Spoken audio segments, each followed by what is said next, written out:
Good afternoon, good evening, and good morning, everyone. This is Matt Kyle. I'm Director of Product Marketing here at Cequence Security.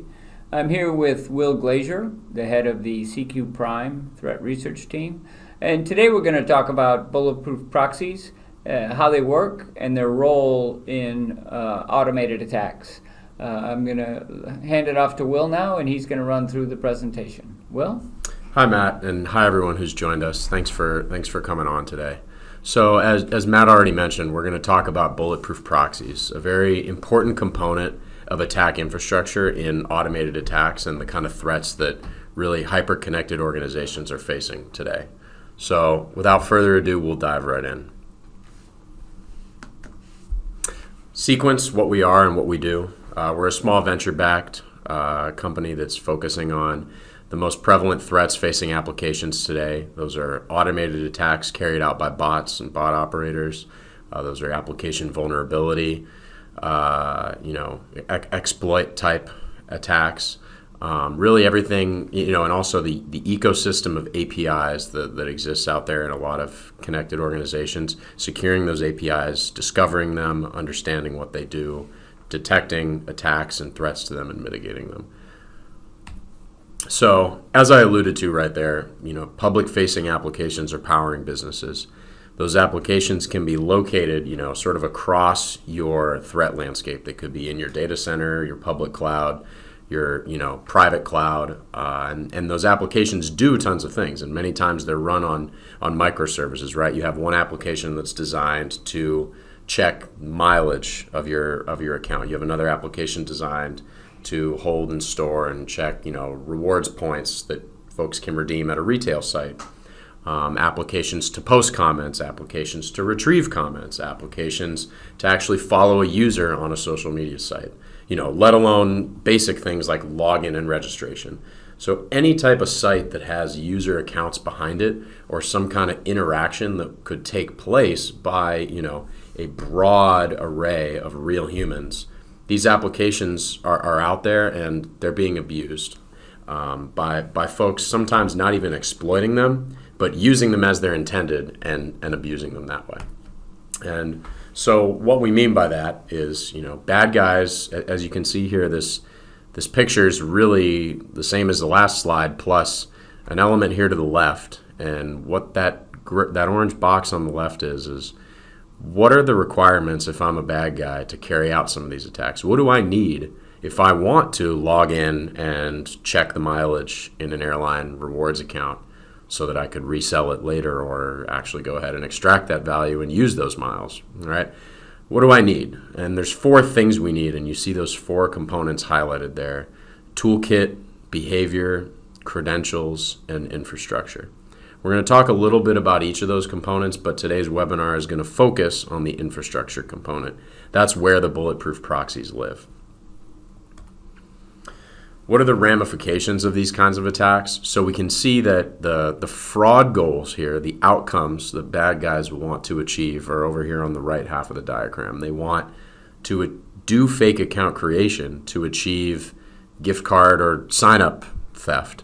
They want to do account takeover for pretty obvious reasons, to steal value behind the account. It could be money in a bank account. It could be, the value of a network of friends inside social media. It could be a dating site profile to enable a romance scam, right? And they can also engage in some more sophisticated kinds of abuse, what we call this business logic abuse, oftentimes carried out through APIs. And what that could manifest itself as is some reputation manipulation, like a bunch of fraudulent reviews being posted to a particular product that somebody has an interest in bashing, right? It could be content being scraped from a site, or inventory being denied, like a bunch of inventory being added to cart to a hold stage in a checkout flow, such that other users can't go ahead and purchase that at a given time, or the price is driven up or whatnot.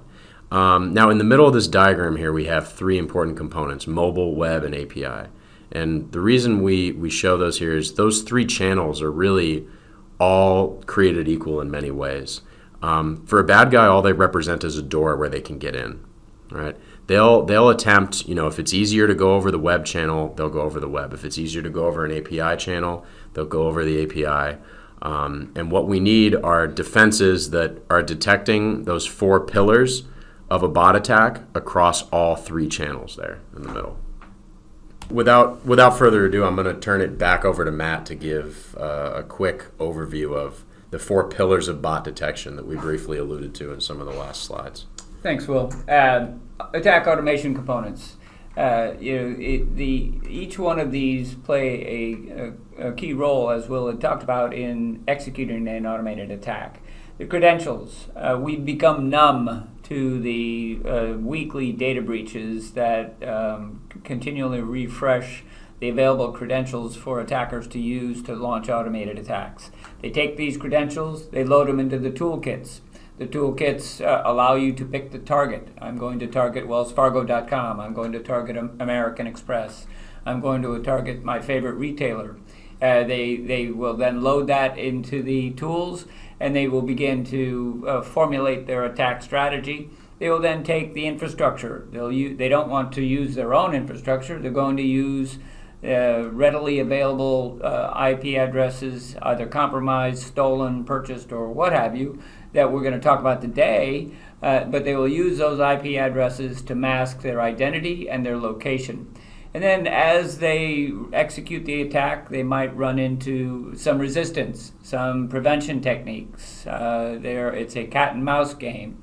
So the attackers will modify their behavior in order to continue to execute their attack and achieve their end goals successfully. Stolen credentials. So let's talk a little bit about the stolen credentials. Yeah, great. So Matt hit the nail on the head when he talked about we've become numb to the amount of data breaches that are out there.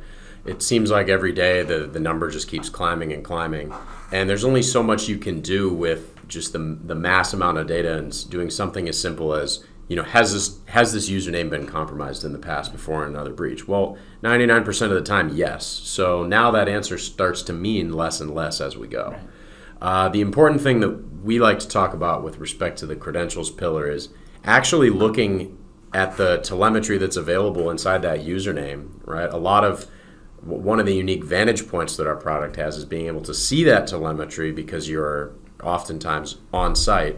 So inspecting that username for things like fraud that's attempted to be carried out by folks manually entering in usernames that may appear to be garbage to the human eye, but they're unique. And that's important because the only requirement to create an account is that it doesn't exist in the past.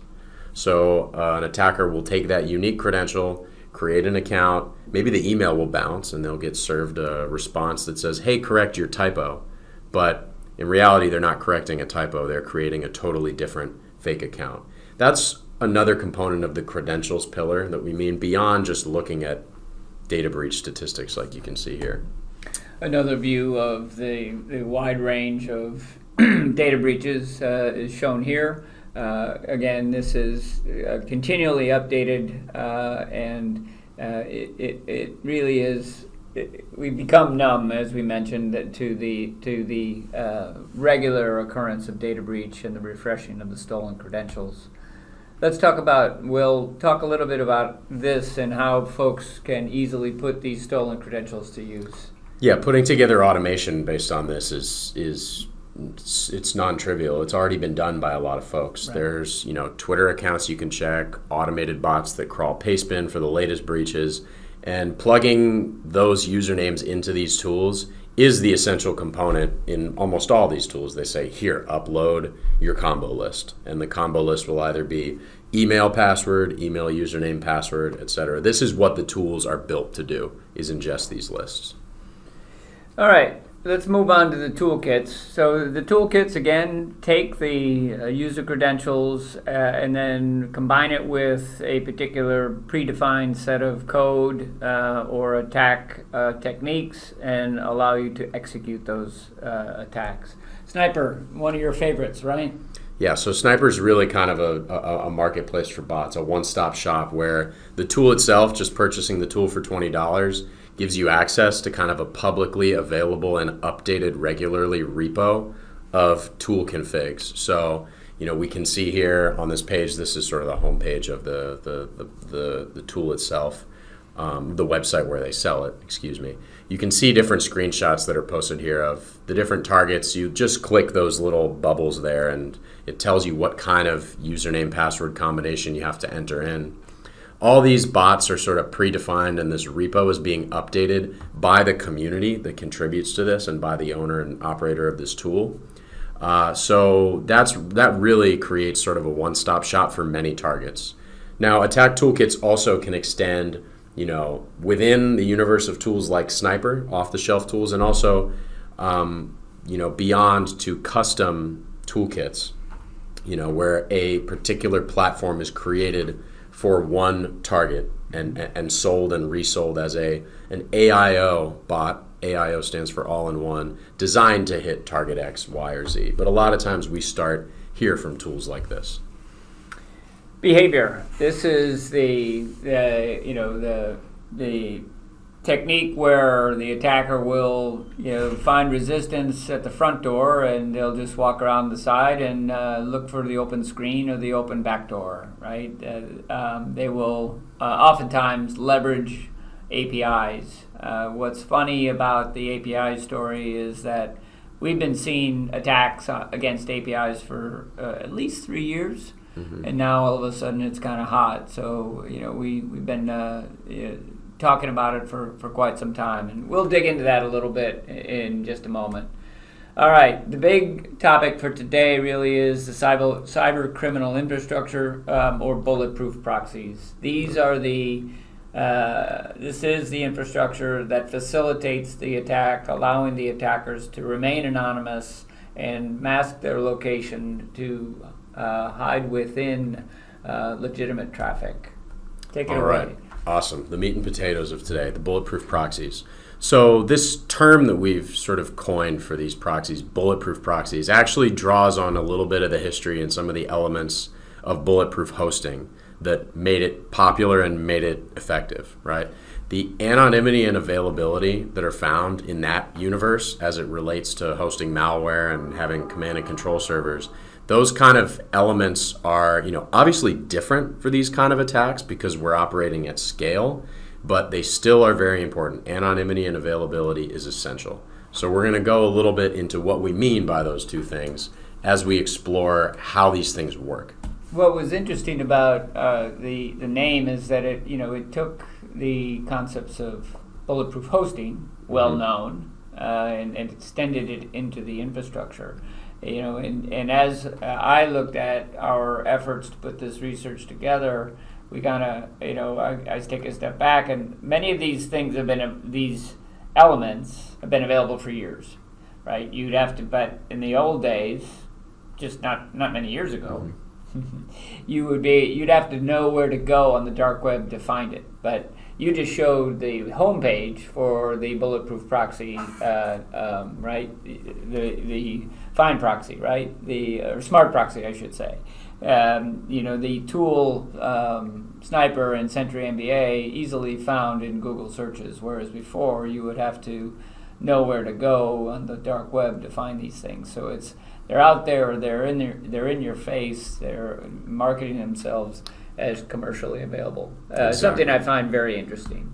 Exactly. And the marketing as commercially available actually gives them in some ways a level of plausible deniability. They advertise their services as being for somewhat legitimate use cases, but in reality, if you're using proxies for a legitimate use case, it's very unlikely you need a pool of 10 million IPs to choose from, as we saw on that homepage. So, what we see on the slide in front of us, this is what they are. They're globally distributed residential IPs primarily.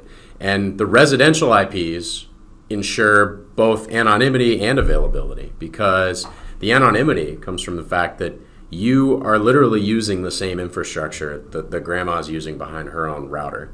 You're using the infrastructure that the vast majority of real legitimate customers to a given service that you're protecting come from.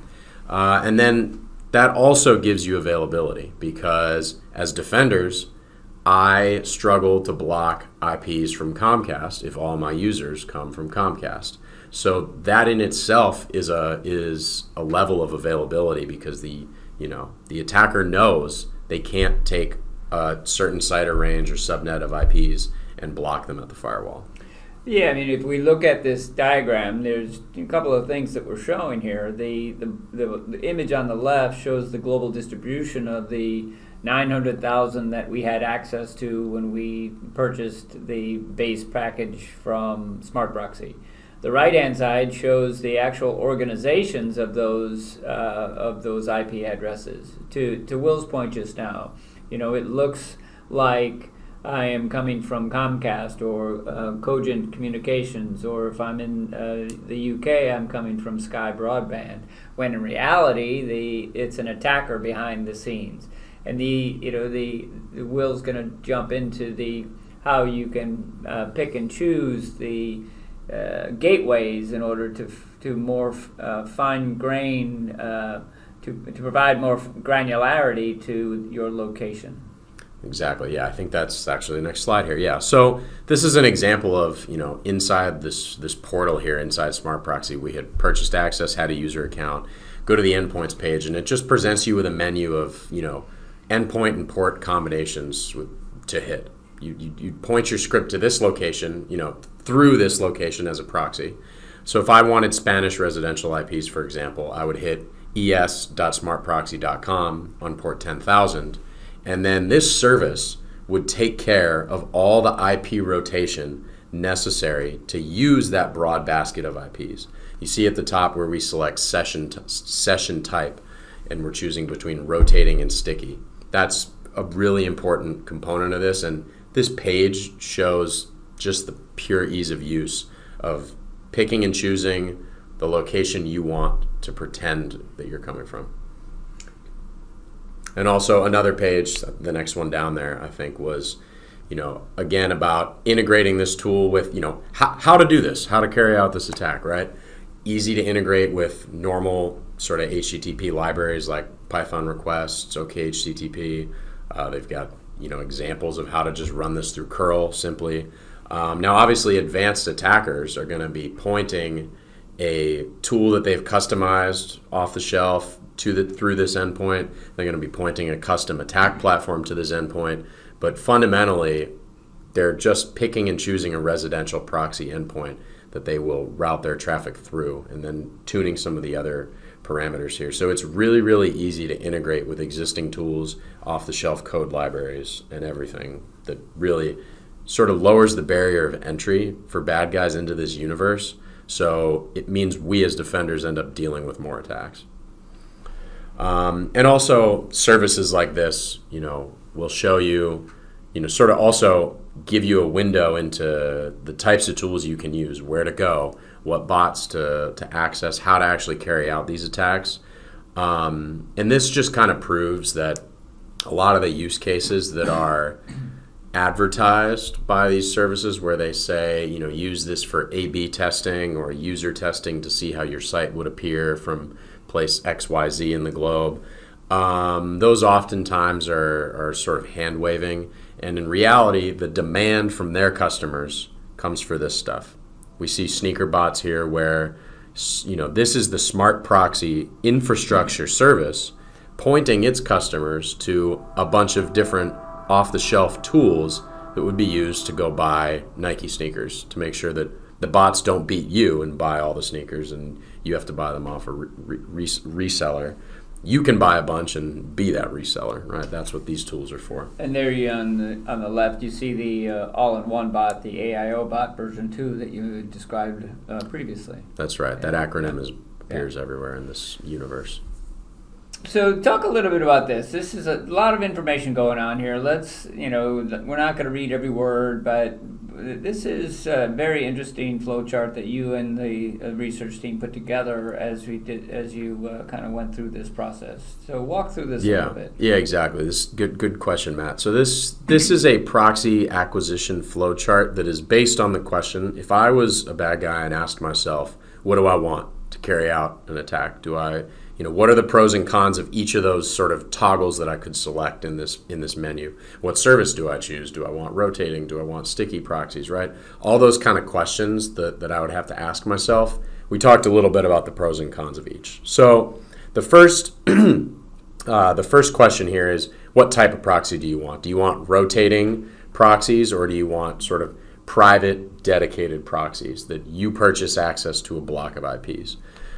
Pros for the private and dedicated ones would be that they're yours. There's nobody else using them at the same time as you. So you kind of know what's going on that, from those IPs. There are plenty of legitimate use cases for that kind of proxy use. If you actually want to browse the web in an unmonitored fashion, if you want to get around geo blocks that have been implemented by internet service providers in certain countries, if you want to verify that you're not getting ripped off by a retail site, right? That's simple stuff. So a whistleblower or a oppressed nation state would go this route. Exactly. These are private, more dedicated proxies where you can be ensured of your anonymity and nobody else is going to sort of blow your cover, right? Now, the rotating proxies have some very different pros, and that, comes from the scale, right? This is where these type of automated attacks and these type of bot attacks live. Large scale, they look very legitimate. They come from residential IPs primarily. And they're oftentimes, region specific, as we say there. The con here is that, shared proxy network access, oftentimes the same IP address you're using may be used by 10 other users in the same pool. And that's a negative, but also a positive, because it means that same IP might also be being used by a good user, the user whose device was compromised to get this IP in the pool in the first place. So now we go to kind of the second decision that we have to make. Do we want, as a bad guy, do we want data center proxies or do we want residential proxies? Right now, the residential proxies we've talked a lot about already. They give you both anonymity and availability because you look just like everybody else, and therefore defenders can't block you, in a wholesale fashion. With data center proxies, there's a sort of different question to ask here. And that is, the IPs will be a little bit easier for defenders to detect, but in return, we will actually maybe get even more anonymity and availability because the provider selling access to these IPs will be more resistant to turn over the information about their users and customers. And also, that data center will be under their control, and it will be, if they are allowing this to happen on their network, it's not like tomorrow my ISP pushes a firmware update and resets the routers that were compromised and made up 30% of my proxy pool. Those IPs will belong to the infrastructure operator, and you'll get to access them, and they'll be available. So they're cheap. They're also cheaper. So cheap, fast, stable, and operator controlled are big pros with those data center proxies. And then we kind of go through the rest of the rest of it is fairly straightforward. You're going to find a provider. You're going to, like the smart proxy folks that we just looked at, you're going to pick a menu of options. We acquired the base package to do our testing. $75 a month, essentially. And it was nearly 1 million IP addresses, right? Or something you get access to really the whole pool. They limit you on bandwidth, not on number of unique IPs. Interesting. And then you go through and you make the purchase and execute the attack. Now, what was interesting about the research is, I alluded to it earlier. We talked a little bit about the fact that we've been seeing API-based attacks for some time. Now we're talking about mobile. Talk a little bit about the relationship between mobile and APIs. Yeah, oftentimes. So, at a basic level, a lot of mobile applications are driven through APIs. So, oftentimes the channel that they're attacking is sort of one and the same, right? And we took data from our observations this summer, and we saw, more than 70% of that attack traffic coming from Bulletproof Proxy networks was going after those mobile API endpoints. And how do they find them, the mobile API endpoints? They decompile the app? Yeah, right? Exactly. That's one technique, right? They'll get a hold of the Android APK and they'll go ahead and download it, decompile it. There's also some API specs can be sort of searched and the components of an app that are publicly available and documented, you can read and infer information from, and then begin reconning the rest of the site, right? Sort of discover other endpoints that way as a bad guy, and that element of discovery as an attacker, is also very important for defenders. You need to be able to discover your endpoints that are out there on the internet. So that's where a lot of this vulnerability comes in here, where APIs, are driving a lot of growth internally as we develop code and develop applications. And having that protected is paramount, because that's where these bulletproof proxy, this bulletproof proxy infrastructure is going. Yeah, these second and third bullets are statistics that I had put together. So 27% of financial services mobile applications analyzed by the IT group found things like API keys and certificates hard-coded into those applications. Again, going back to the example where the attacker decompiles the app and looks and finds this information, it's another element that they can use to launch the attack and increase their chances of success. Now, the last statistic done by Akamai was somewhat staggering, really. Think about the web, and typically one thinks that it's all HTML or HTTP. That's not the case. Akamai, in their State of the Internet report done just a few months back, 83% of the web traffic is API based, which is really very interesting and really goes back to what we were talking about earlier in terms of the use of APIs for everything. And then drilling down into that data, most of the traffic was smartphones and other devices, supporting bullet number 1, where 70% of the attack traffic was seen across mobile endpoints. So some interesting data points to keep in mind. That's for sure. Now, this is there's a lot of stuff going on. So tell us what we're looking at here. Will. So we've talked a little bit about what bulletproof proxies are, how they're used, and how they manifest themselves in the attack data. Like where are they attacking? So we figured we'd also throw in a little nugget here about the growth in bulletproof proxy networks, in particular with this one service over this summer. So what we did is took the Bitcoin wallet address of a service that we purchased access to research, and we just looked at its history. We looked at the history of deposits of money coming in to that Bitcoin wallet, and we looked at that over time, and then we looked at attacks hitting our customer network over the same period of time, and we just plotted them to see what kind of relationship we would find. And what we saw is, over the beginning of the summer, steady growth in the dollars coming in.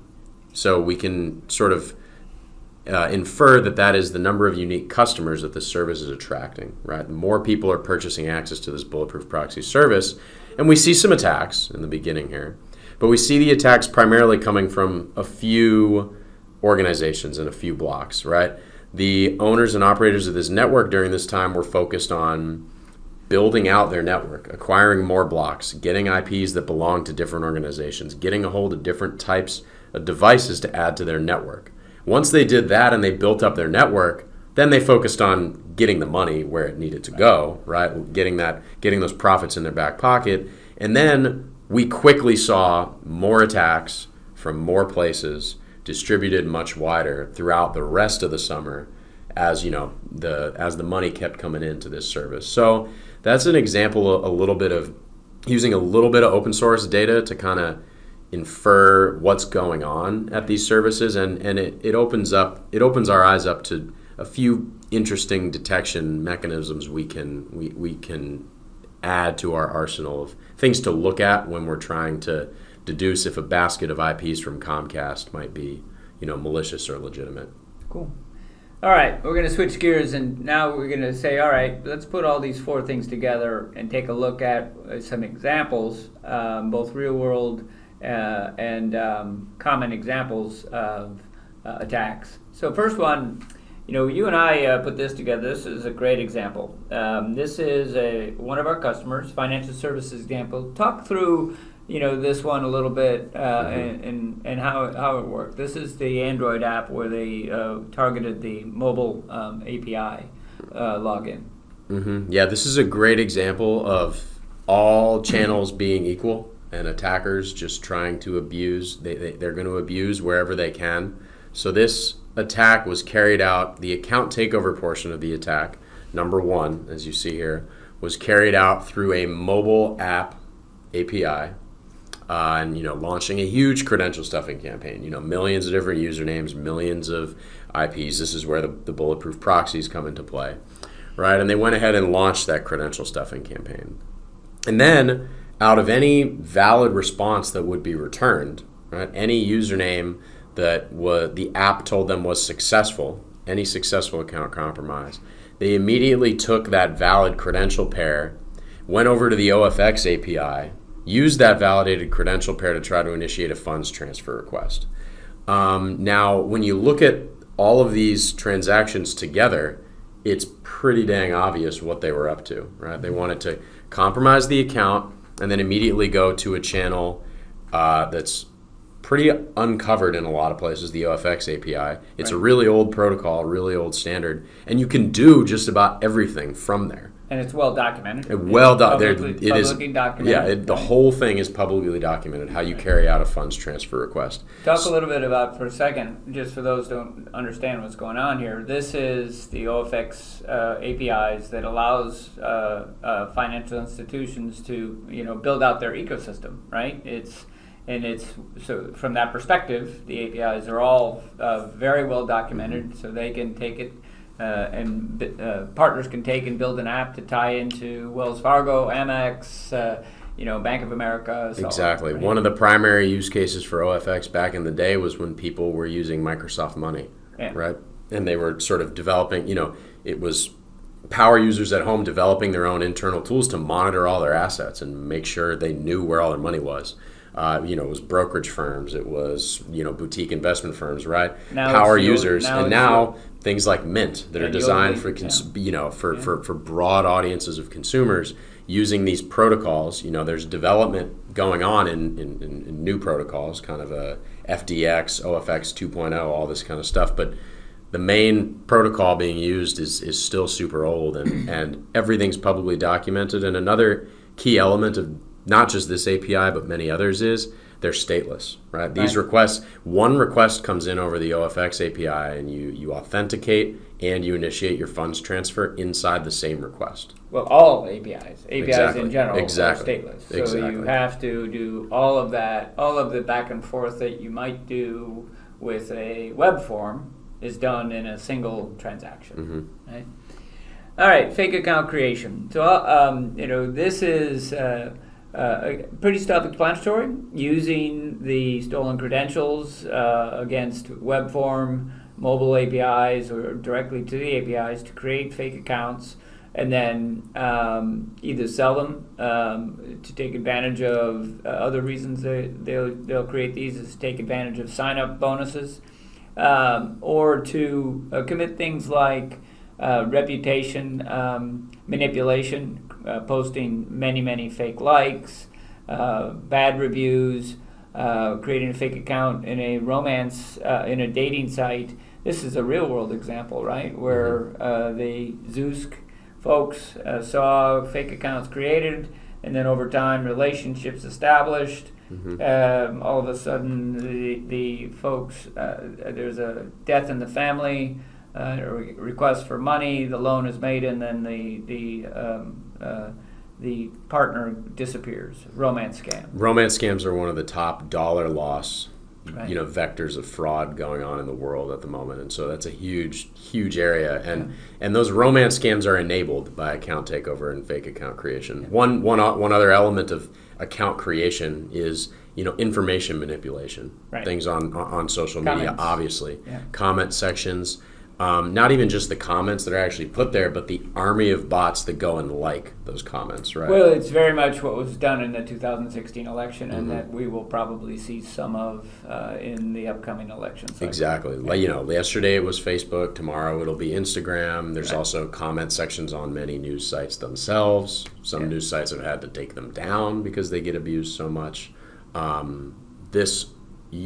The folks carrying out these attacks have to automate it, because if they didn't automate it, they wouldn't get the desired effect. And this is where it comes into play. Content scraping. So, this is an interesting one. Content scraping, in many people's eyes, is legal. In fact, there was a Supreme Court case, LinkedIn versus a small vendor. LinkedIn was sued because they wanted to stop the vendor from scraping the profiles, and the court says, no, it's part of the business. So there's a balancing act here. So talk a little bit about the balancing act that we're seeing customers have to deal with. Yeah, that balancing act, part of that is availability of your services. If you're getting hit by traffic that's scraping your content and it's taking up 40-50% of your bandwidth, that's a huge load on your infrastructure. And during peak times, that can be really detrimental to your business as your site gets overloaded.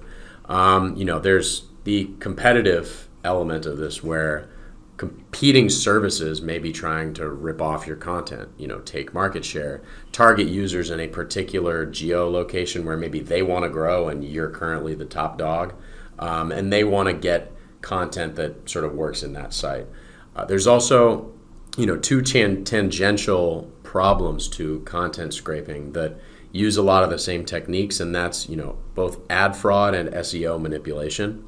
Ad fraud in particular has generated some huge dollar losses and sort of profits for bad guys, and that would be directing fake traffic to certain pages that will serve ads, and directing also legitimate users to certain pages by manipulating the search engine optimization. So that's a lot of that automation has sort of indirect, not very obvious negative effects to the customer at the moment, but the danger to content being stolen cuts right to the heart of many businesses, right? Loss of customers, loss of intellectual property, loss of sales. Reputation as well. Yeah, all of that kind of stuff is important. Cool. So let's wrap up a little bit. So I'll take the left-hand side. So why don't you take the left-hand side, and I'll talk about how we can help. So takeaways. So takeaways, really, those 4 pillars of automated attacks are an important takeaway here. And bulletproof proxies are the sort of most pressing threat inside that infrastructure pillar. So all of that goes into understanding your adversary and their attacks, right? We have to understand what a bad guy needs to carry out these attacks, and then what are the low-hanging fruit inside each of those pillars, or what are the most effective tools and services they can use to carry out that attack. So for this case, we went through tools like Snipr. We went through bulletproof proxy providers like Smart Proxy. Those are easy to use. Those are widely available. The cost is not prohibitive. So understanding those services is really important for understanding when malicious transactions are blending in with your legitimate users. Second is, getting to know developers. Obviously, integrating security across all your different applications that are getting rolled out, making sure that we're not rolling out a new endpoint of the a new version of the authentication endpoint before the security team has had a chance to get it protected, right? That's pretty important. And then finally determining what API security means to you, right? There's, APIs are hot right now in everything, not just security. People are talking about it. And API security is really a super broad term that you have to define in the context of your organization. If your crown jewel are the users and the accounts that exist on your, on a social network, then you want to protect your APIs from being abused to create fake accounts. If you're a bank, you want to make sure your APIs aren't being used to steal money or carry out funds transfers, right? The actual business logic that your APIs are designed to do, you want to make sure those APIs carry those out and only those functions out, and then they do them in a secure way, and you have visibility across all of them, across your whole ecosystem, whatever's touching the internet. Knowledge is power. Okay, so how can we help? Our approach, we take an intelligence-based approach. That might sound a little bit marketing-oriented, but when you compare it to other offerings out there, they take an agent-based approach or an API or SDK-based approach, depending on the application channel. So, machine learning-based automation indicators look at all of the traffic that is coming into your web, mobile, and API-based applications, and determines the intent, whether it's malicious or legitimate. If it's malicious, we can block it. Open and extensible platform. You have access to all of the tools that Will has talked about, complete policy-based UI that also allows you to import and export data. So you can enhance the findings with your existing fraud data, for example, or you can export the data to a SIM or to some other element of your security infrastructure for enforcement. And then the architecture is software-based, so can be easily deployed in a data center, public or private cloud. And now we have just rolled out a SaaS offering that follows a shared responsibility model where we'll manage the infrastructure, you manage the security and the data, and the end goal is a reduction in the operational burden required to prevent these types of automated attacks. So that wraps up our talk today. We're right about 40 minutes, so plenty of time to get back in your day. Thanks very much for listening to our little webinar today. Thanks, Will. Thank you, everybody.